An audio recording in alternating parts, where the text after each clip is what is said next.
شرور أنفسنا ومن سيئات أعمالنا من يهده الله فلا مضل له ومن يضلله فلا هادي له وأشهد أن لا إله إلا الله وحده لا شريك له وأشهد أن محمدا عبده ورسوله يا أيها الذين آمنوا اتقوا الله حق تقاته ولا تموتن إلا وأنتم مسلمون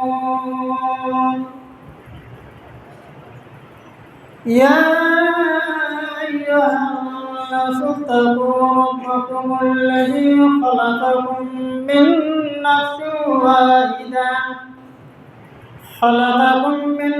نفس واحدة وخلق منها زوجها وبث منهما رجالا كثيرا ونساء واتقوا الله الذي تساءلون به والأرحام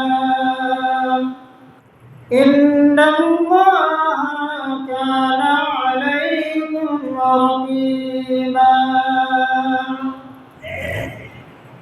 يا أيها الناس اتقوا ربكم يا أيها الناس اتقوا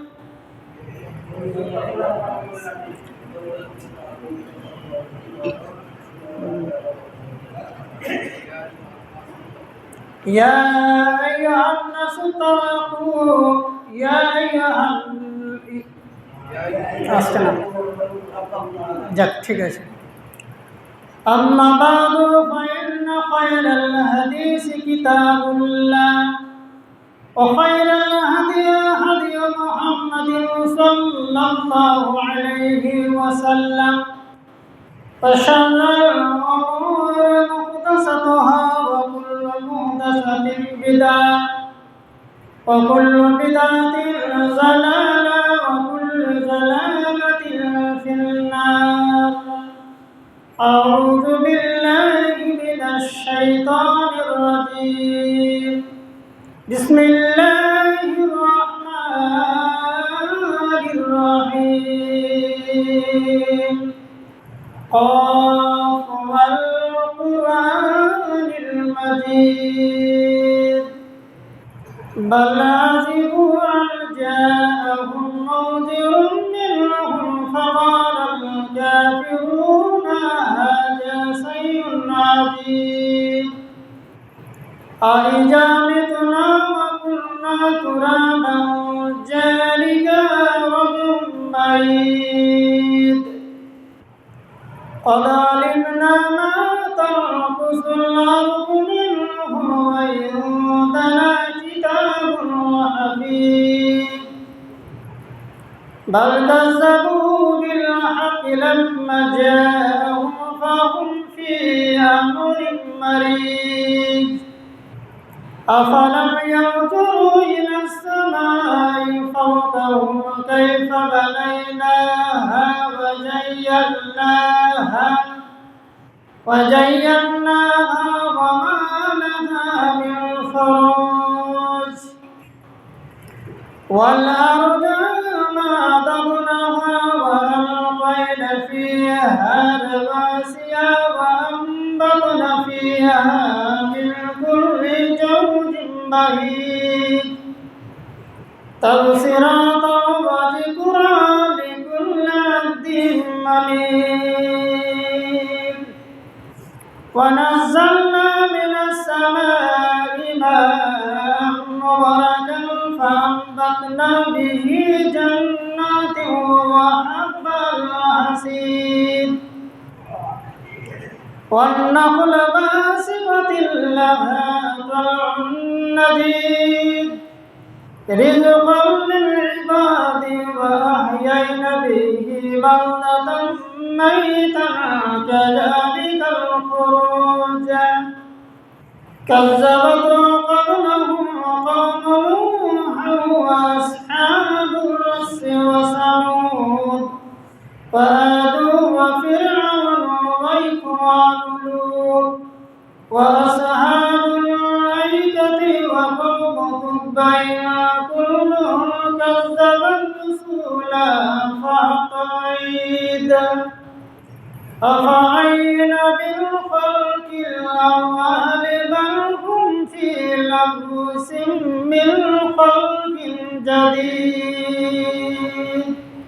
بارك الله لنا ولكم في القرآن العظيم ونفعنا وإياكم بالآيات والذكر الحكيم إنه تعالى جواد كريم رحيم. رب اشرح لي صدري.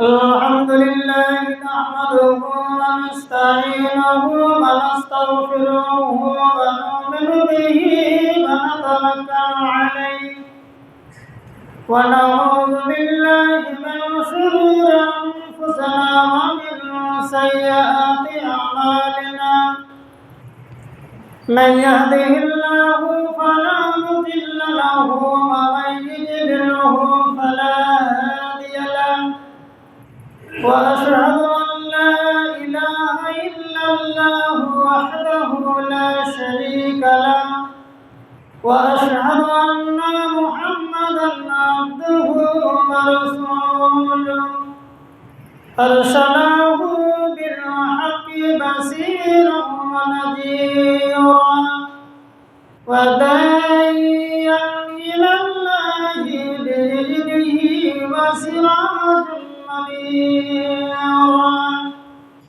فقد قال الله تعالى في كلامه المجيد والفرقانه الحميد بسم الله الرحمن الرحيم أم يحسد الناس على ما آتاهم الله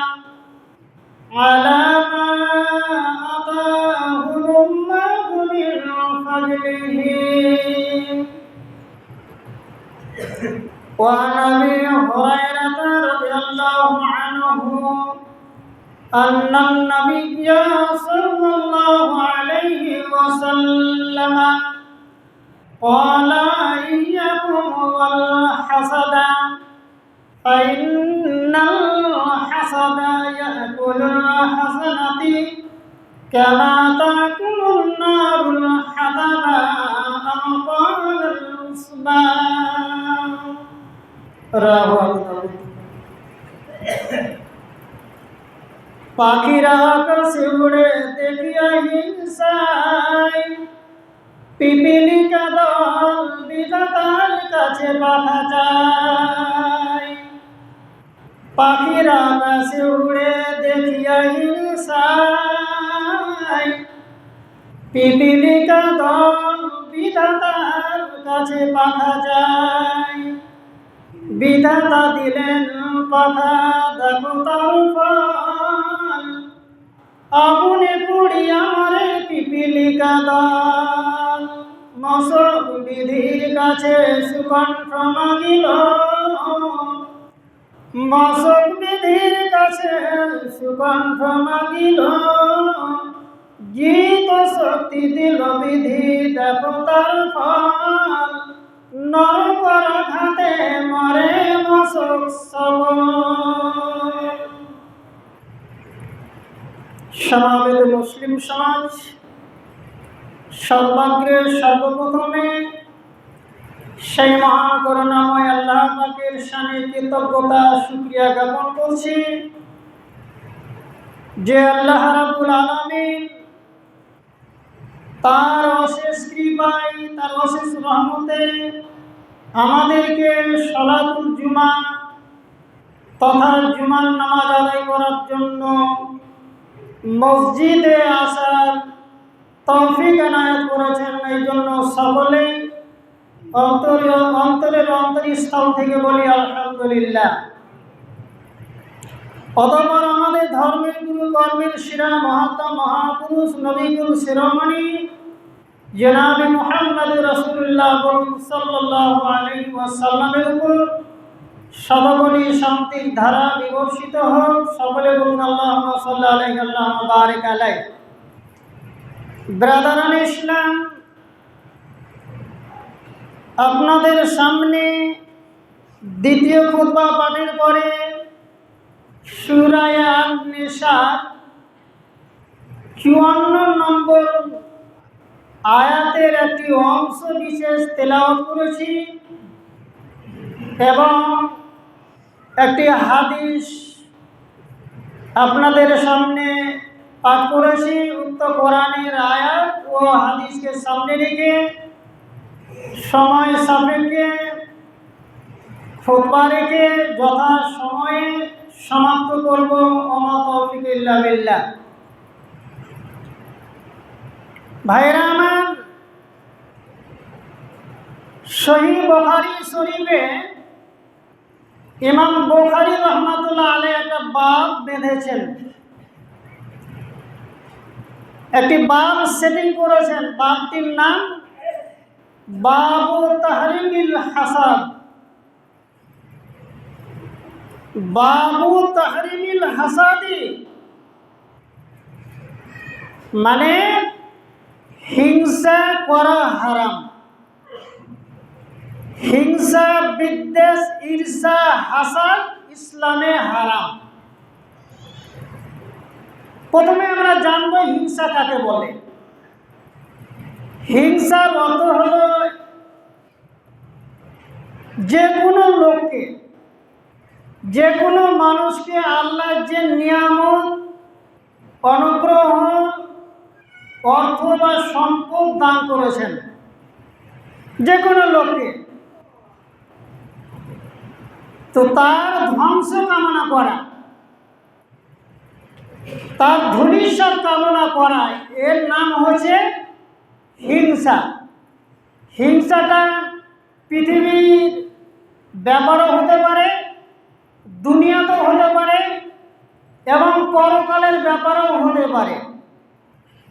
পৃথিবীতে অর্থাৎ দুনিয়াতে হিংসাটা হলো এই যে আপনার সামনে কারো হতে সম্পদ বৃদ্ধি হচ্ছে, ব্যবসায় উন্নতি হচ্ছে, তার চাষবাস করতে গিয়ে জমিতে ফসল উৎপাদন বেশি হচ্ছে, তাই বলে আপনার হিংসা হচ্ছে। এই হিংসাটাই হচ্ছে ইসলামে হারাম। হিংসা করা ইসলামে একেবারেই হারাম। নবী সাল্লাল্লাহু আলাইহি সাল্লামের ব্যাপারে ও ইহুদিরা 1400 বছর আগে হিংসা করেছিল। তারা ইহুদিরা বলতো যে আরবে নবী না হয়ে বনী ইসরাইলের ভেতর থেকে যদি তার আবির্ভাব হতো, যদি সে নবী হয়ে আসতো, তাহলে আমরা তাকে মেনে নিতাম, নবী বলে স্বীকার করে নিতাম। এই বলে তারা বিশ্ব নবীর ব্যাপারেও হিংসা পোষণ করত। তাদের বিদ্বেষ হতো যে না, তাকে নবী বলে আমরা কিছুতেই মানব না। আজকের যুগেও সমাজের মধ্যে যদি কোনো লোক মান্যগণ্য হয়, সমাজের কাছে সম্মানীয় হয়, মর্যাদাবান হয়, সেটাকে আমরা মেনে নিতে পারি না। এটাই হয়। মাদ্রাসা, মসজিদের বা কবরস্থানের বা ঈদগাহের আপনার সেক্রেটারি অমুক হলো, অমুককে করা হয়েছে। তো অমুককে যে করা হয়েছে, অর্থাৎ আব্দুর রহমানকে করা হয়েছে, তো আব্দুর রহমানকে সেক্রেটারি করা হয়েছে বলে আপনার হিংসা। ওকে না করে যদি অন্য কাউকে করা হতো, এই বলে আপনার গা জ্বলে। এই হিংসা করা ইসলামে হারাম। আর এই হিংসা থেকে আপনাকে বাঁচতে হবে। যদি আপনি হিংসা থেকে বিরত না হন, হিংসা থেকে আপনি দূরে না থাকেন, তাহলে আপনার জীবনে যতগুলো নেক কাজ হচ্ছে, ভালো কাজ আপনি করছেন, সৎ আমল করছেন, সমস্ত সৎ আমল আপনার ধূলিসাৎ হয়ে যাবে, শেষ হয়ে যাবে, নষ্ট হয়ে যাবে।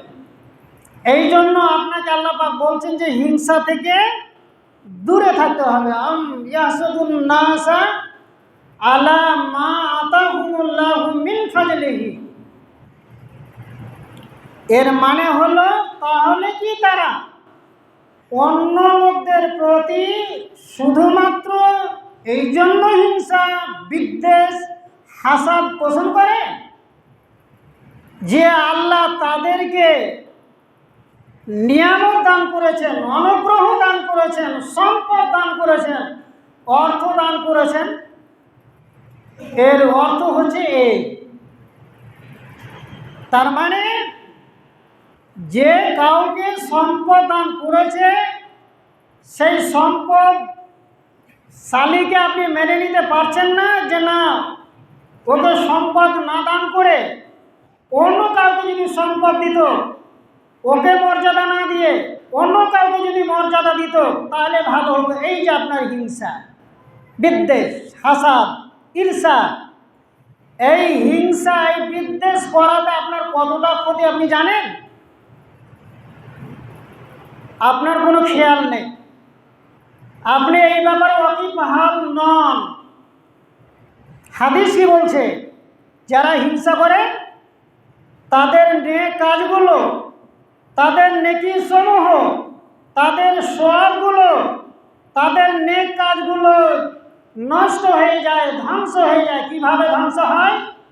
বিশ্ব নবী মুহাম্মদ রাসূলুল্লাহ সাল্লাল্লাহু আলাইহি সাল্লাম উদাহরণ দিয়েছেন। উদাহরণটা এরকম, ইয়াকুম ওয়াল হাসাদা ফাইনাল হাসাদা ইয়াকুলুল হাসানাতি কামা তাকুলুন নারুল হাতাবা আও ক্বালাল উসমা। নবী বলেন যে তোমরা হিংসা থেকে বাঁচো, হাসাদ থেকে বাঁচো, বিদ্বেষ থেকে তোমরা দূরে থাকো। কেননা ফাইনাল হাসাদা, কেননা হিংসা, বিদ্বেষ মানুষের নেক কাজগুলো, নেক আমলগুলো, অর্থাৎ নেকিগুলো এমনভাবে ধ্বংস করে দেয়, কামা তাকুলুন নারুল হাতাবা আও ক্বালাল উসমা, যেমন আগুন শুকনো কাঠ বা শুকনো ঘাসকে, শুকনো খড়কে পুড়িয়ে জ্বালিয়ে ধূলিসাৎ করে দেয়, নষ্ট করে দেয়, পুড়িয়ে ছাই করে দেয়। হাদিসের অর্থটা আমরা বুঝতে পেরেছি যে আমাদের হিংসা, আমরা যে হিংসা করি, এই হিংসা করার কারণে আপনার যে জীবনের নেকিগুলো আছে সেই নেকিগুলো শেষ হয়ে যায়। যেমন আপনার একটা লকড়ির পালাতে, খড়ের পালাতে যদি আগুন লাগিয়ে দেওয়া হয়, নিমেষের মধ্যে আপনার খড়ের পালা, লকড়ির পালা, জ্বালান কাঠানি শেষ হয়ে যাবে, আগুনে শেষ করে দেবে। আগুনে যেমন লকড়ি বা খড়কে, শুকনো খড়কে, ঘাসকে আপনার ধ্বংস করে দেয়, পুড়িয়ে ছাই করে দেয়, অনুরূপভাবে আপনার হিংসা করার কারণে আপনার জীবনের নেকিগুলো ওইভাবে শেষ হয়ে যায়। বুঝতে পেরেছি আমরা? অবশ্যই আমরা বুঝতে পেরেছি যে হিংসা করলে আমাদের নেকিগুলো শেষ হয়ে যায়। তাহলে আমরা আজকে থেকে হাদিসের উপর আমল করব যে আমরা আর কারো ব্যাপারে, কারোর প্রতি হিংসা পোষণ করব না। যেহেতু হিংসা করলে আমার জীবনের নেক কাজগুলো নষ্ট হয়ে যাবে, নেকি সমূহ শেষ হয়ে যাবে, কাজেই আমি আর হিংসা করব না। এই ব্যাপারে আপনাকে প্রতিজ্ঞা করতে হবে। যাই হোক, এই ব্যাপারে আল্লাহ পাক আমাদেরকে হিংসা হাসাদ থেকে যেন বেঁচে থাকার তৌফিক দান করেন, আমিন বলুন। তো হিংসার ব্যাপারে কবি বলছেন, আপনারা পাখি দেখেছেন, পাখিরা যে আকাশে উড়ে, তো পাখিদের আপনার ডানা আছে, দুই ডানার সাহায্যে তারা আকাশে ওড়ে। তো এই পাখি আপনার পাখিরা যে আকাশে উড়ে, এই পাখিদের উড়া দেখে পিপিলিকা আল্লাহর কাছে, মানে বিধাতার কাছে, মানে আল্লাহর কাছে, স্রষ্টার কাছে তারা পাখা বা ডানার কামনা করেছিল। তারাও বলেছিল যে আল্লাহ, পাখিদেরকে যেমন ডানা দান করা হয়েছে, পাখা দান করা হয়েছে, যার ফলে, যার সাহায্যে তারা আকাশে উড়ে বেড়ায়, এক জায়গা থেকে অন্য জায়গায়, এক প্রান্ত থেকে অন্য প্রান্তে তারা যেতে সক্ষম হয়, অনুরূপভাবে পিপিলিকা দল আল্লাহর কাছে পাখা কামনা করেছিল। তারা দোয়া করেছিল যে আল্লাহ, আমাদেরকেও যদি পাখা দেয়া হয়, ডানা দেয়া হয়, তাহলে ডানার সাহায্যে আমরাও তাদের মতো উড়ব। এই যে হিংসা, পাখিদের দেখে তারা হিংসা করেছিল, আর হিংসার বশবর্তী হয়ে আল্লাহর কাছে, স্রষ্টার কাছে তারা পাখা মেগেছিল। পাখিরা আকাশে উড়ে দেখিয়া হিংসায়, পিপিলিকা দল বিধাতার কাছে পাখা চায়। বিধাতা দিলেন পাখা, দেখো তার ফল, আগুনে পুড়িয়া মারে পিপিলিকা দল। পিপিলিকারা যখন আল্লাহর কাছে পাখা চাইল, আল্লাহ তাদের দোয়া কবুল করলেন, তাদের দোয়া মঞ্জুর করে পাখা দান করলেন। এবারে যখন তারা পাখা পেল, পাখার সাহায্যে তারা উড়তে আরম্ভ করল, তারা উড়তে সক্ষম হলো। এবারে দেখুন তাদের পরিণতি, তাদের ফলটা দেখুন। উড়তে শিখে, তারা উড়তে পেরে তাদের যে শেষ পরিণতি কি, সেটা শুনুন। পাখিরা আকাশে উড়ে দেখিয়া হিংসায়, পিপিলিকা দল বিধাতার কাছে পাখা চায়। বিধাতা দিলেন পাখা, দেখো তার ফল, আগুনে পুড়িয়া মরে পিপিলিকা দল। বিধাতা মানে আল্লাহ যখন তাদের পাখা দান করলেন, পাখা দিলেন, পাখার সাহায্যে যখন তারা উঠতে আরম্ভ করলো, তো আপনার পিপিলিকা দল আগুনে যে ঝাঁপ দিয়ে তারা মরে, মৃত্যুবরণ করে, এটা কেমন কথা? এটা আমরা বুঝতে পারলাম না। ভাইরা আমার, এটা বোঝানোর জন্য বলছি যে আগে আমরা দেখেছি মা বোনাদের, যে যখন উই পোকা উড়তো, আপনার উই পোকা না রুই পোকা আপনারা বলেন, যাই হোক, রুই পোকা যখন আপনার উড়তে শেখে, কোনো কোনো সময় দেখা যায় যে প্রচুর হারে যখন রুই দেখা দেয়, তখন এখানে ওখানে আপনার খাবারের থালাতেও আপনার রুই পড়ে যায়। এই জন্য মা বোনেদের আগে দেখেছি যে থালিতে পানি দিয়ে দিত, থালাতে বা কোনো পাত্রে পানি দিয়ে তাতে একটা চারা রেখে দিত, চারাক প্রদীপ রেখে দিত, আর ওই প্রদীপ দেখে, চারাকের আগুন দেখে ওই থালাতে এসে ঝাঁপ দিত বা ঝাঁপ দেয় পিপিলিকা দল। এটা আপনারা দেখেছেন হয়তো।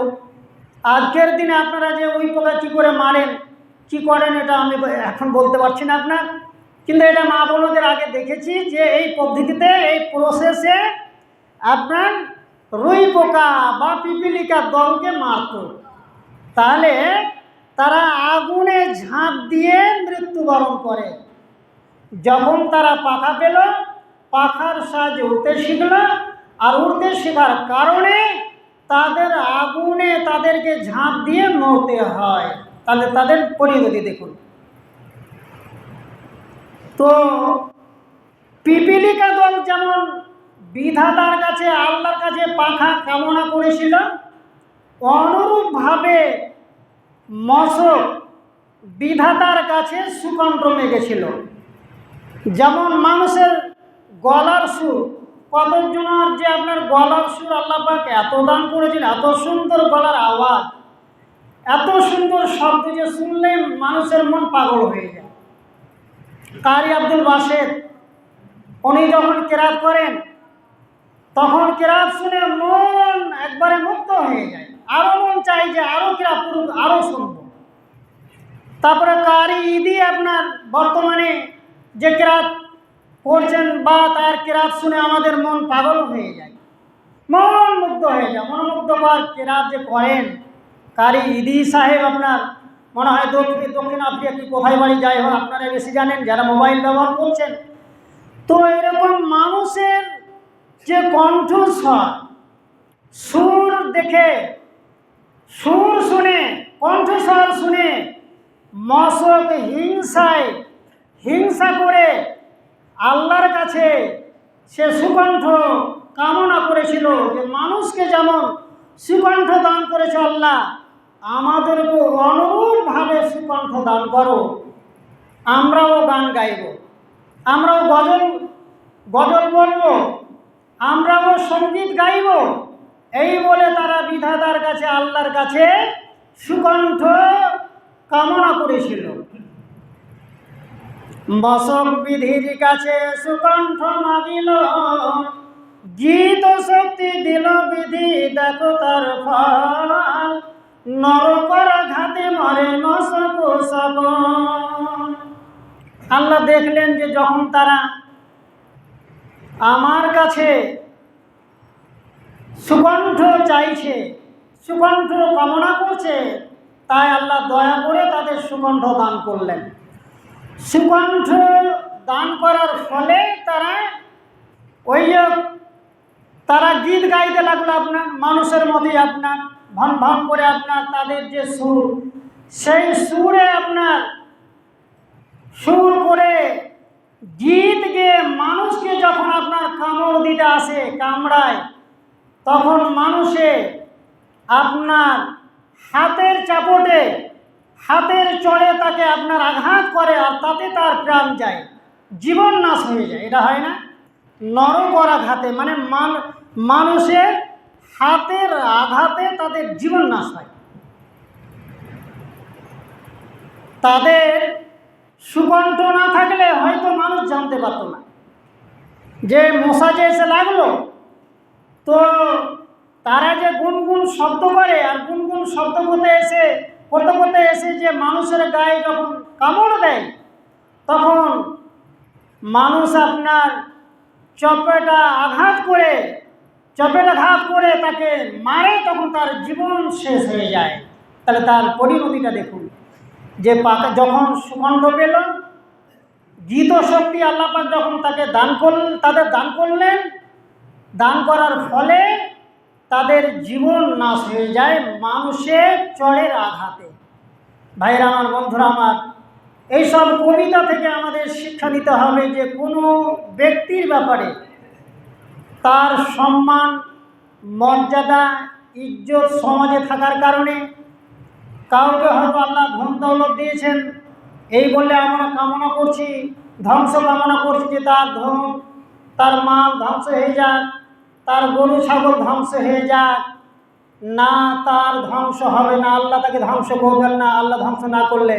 কিন্তু আপনি নিজেকেই ধ্বংস করছেন। আপনি যতগুলো নেকির কাজ করছেন, সেই নেকির কাজগুলো আপনার হিংসা করার ফলে শেষ হয়ে যাচ্ছে, নষ্ট হয়ে যাচ্ছে। কাজে আমরা কোনো মতেই হিংসা করব না। সমাজের মধ্যে আবারও বলছি, কোনো মানুষকে যে সম্মান দেওয়া হয়, মর্যাদা দেওয়া হয়, সেটা আল্লাহ পাকের পক্ষ থেকেই দেওয়া হয়। কাউকে যখন দায়িত্ব দেওয়া হয়, তখন সেই দায়িত্বের ব্যাপারে বলে যে না না, আমি এই দায়িত্ব পালন করতে পারবো না। কিন্তু মানুষকে আল্লাহ পাক ভাবায় যে হ্যাঁ, এই লোকটা এই দায়িত্ব পালন করতে পারবে, এই দায়িত্ব এই মানুষটা বহন করতে পারবে, এর দ্বারা এটা সম্ভব। আল্লাহ আগে মানুষকে ভাবান, তখন মানুষ তাকে দায়িত্ব অর্পণ করেন, দায়িত্ব দেন। ভাইরা, সমাজের মধ্যে মানুষ একে অপরের কাছে সবাই যে ভালো হবে এটা নয়, তবে হিংসা করা ইসলামে হারাম। নবী সাল্লাল্লাহু আলাইহি সাল্লাম আমাদেরকে হিংসা থেকে বেঁচে থাকতে বলেছেন। কাজে যে কোনো ব্যাপারে হিংসা হোক না কেন, হিংসা থেকে আমাদেরকে বেঁচে থাকতে হবে। যখন আপনার মধ্যে হিংসা আসবে তখন আপনি আস্তাগফিরুল্লাহ করবেন, তবে আস্তাগফিরুল্লাহ করবেন, আল্লাহর কাছে অনুতপ্ত হন, ক্ষমা চান যে না, হিংসা করা ইসলামে হারাম, নবী সাল্লাল্লাহু আলাইহি সাল্লাম নিষেধ করেছেন। সঙ্গে সঙ্গে যদি আপনি ইস্তেগফার করেন তাহলে আপনার হিংসা যে করে যে পাপ হয়েছে সেই পাপটা হয়তো আল্লাহর কাছে ক্ষমা প্রার্থনা করার ফলে হয়তো আল্লাহ ক্ষমা করে দিতে পারেন, মাফ করে দিতে পারেন। তবে দুটি কারণে দুটি ব্যাপারে হিংসা করা যায়। দুটি ব্যাপারে, যেমন কেউ ভালো কাজ করছে, নেকির কাজ করছে, সেটা আপনি তা দেখে করতে পারেন, হিংসা করতে পারেন। সে যদি নামাজ পড়ে, 5 ওয়াক্ত নামাজ জামাত সহকারে পড়ছে, আমিও 5 ওয়াক্ত নামাজ জামাত সহকারে পড়ব। সে রোজা রাখছে, সিয়াম পালন করছে, কাজ করেও আমি কেন পারবো না? না, আমিও সিয়াম রাখতে পারবো, আমিও রোজা রাখতে পারবো। সে যদি কষ্ট করে রোজা রাখতে সক্ষম হয় তাহলে ইনশাআল্লাহ আমিও রোজা রাখতে পারবো। এই ব্যাপারে হিংসা করা যায়। যেমন আপনার আতাহুল্লাহুল কোরআনা, এই বলে হাদিসে আছে যে 2 ব্যক্তির ব্যাপারে, ইল্লা হাসাদা ইল্লা ফি ইসনাইনে, হাদিসে আছে যে 2টি ব্যাপার ছাড়া, 2 জন ব্যক্তির ছাড়া আপনার হিংসা করা যায় না। সেই 2 ব্যক্তির ব্যাপারে হিংসা করার ব্যাপারটা কেমন? যেমন একজন ব্যক্তি দিন রাত কোরআন শরীফ তেলাওয়াত করছে, কোরআন মাজিদ অধ্যয়ন করছে, কোরআন মাজিদ শিখছে এবং কোরআন মাজিদের শিক্ষা অন্য কাউকে দিচ্ছে, কোরআনের দাওয়াত অন্য কাউকে দিচ্ছে, কোরআনের উপর নিজেও আমল করছে। তাহলে আপনি ওই ব্যক্তির মতো হওয়ার জন্য হিংসা করতে পারেন। এই ব্যাপারে হিংসা করা জায়েজ আছে, আপনি হিংসা করতে পারেন। দ্বিতীয় ব্যাপারটা হচ্ছে এই যে আল্লাহ কোনো ব্যক্তিকে সম্পদ দান করেছেন, অর্থ দান করেছেন, আর ওই ব্যক্তি দিন রাত দিবারাত্রি তার অর্থ থেকে আল্লাহর পথে, আল্লাহর রাস্তায় মসজিদ মাদ্রাসা দান খয়রাত করছে, সাদাকা করছে। আপনি হিংসা করতে পারেন যে হ্যাঁ, আল্লাহ যদি আমাকে অর্থ দেন, অথবা আমার যে অর্থ আছে সে যদি অর্থ দান করতে পারে, সে যদি 10,000 টাকা দান করতে পারে, আমি কি 5,000 টাকা দান করতে পারবো না? সে যদি 1 কাঠা জায়গা দিতে পারে, আমার যে 5 বিঘা জায়গা আছে, তো আমি কি 2 কাঠা জায়গা দান করতে পারবো না? এই ব্যাপারে হিংসা করা জায়েজ আছে। বাকি অন্য কোনো ব্যাপারে হিংসা হাসাদ করা জায়েজ নয়। পরিশেষে আল্লাহর কাছে দোয়া করব আমরা যেন হিংসা হাসাদ বিদ্বেষ ঈর্ষা থেকে বেঁচে থাকতে পারি, তার তৌফিক দান করুন। বলুন আমিন সুম্মা আমিন। ইন্নাল্লাহ